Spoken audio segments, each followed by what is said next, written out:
mixes people who have a mental illness, whether it be depression, anxiety, schizophrenia, bipolar.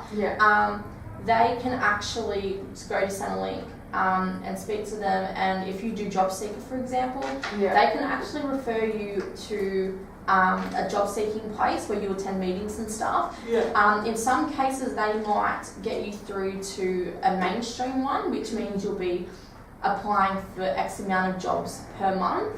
But in some cases, people with mental illnesses might actually be referred to a disability employment agency, and what that means is that you might just have the exemption of job seeking in some cases. So if you're unwell to work or study, they'll put the job seek exemption in place, which means that you'll still receive your payments even though you have the exemption of job seeking, and then once you get a medical clearance, then you can begin to job seek. But the difference is with the disability support service, they provide you with a lot more support in order to to get you back into the workforce. They're all about making sure that whether it be you have a disability or a mental illness that affects your capability of working, they ensure that they're providing you with as much support as they can to make sure that you're getting out there in the community and engaging.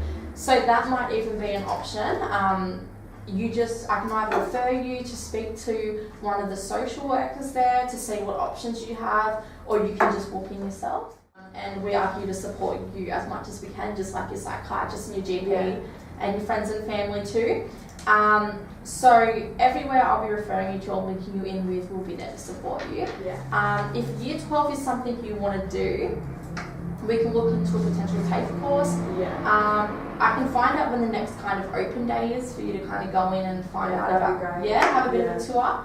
So we'll find out about that, and I'll provide you with the information. But as I said, if that's something that you aren't ready to do, then you don't have to attend. It'd be cool to go in and just find out if you're up for it. But as I said, if you're not ready, this is all within you, within your time.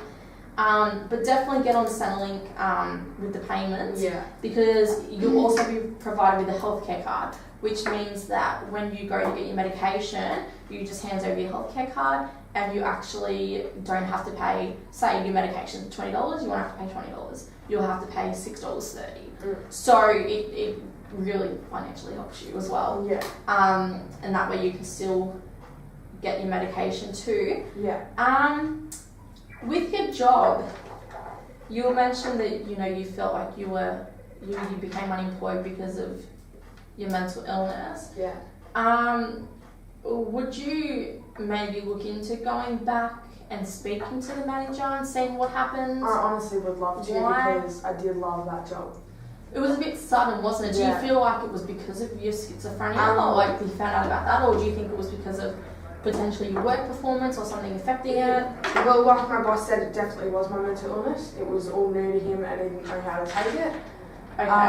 Basically he thought that because I had a mental illness, it would kind of not so much take away my job skills, but decrease me a bit more than all the other workers. Do you think maybe it's very stigmatized mental illness that, example, depression, person's depressed, they spend most of their time in their room, withdrawn. Do you think it was kind of like that image, like that stigmatized view on mental illness?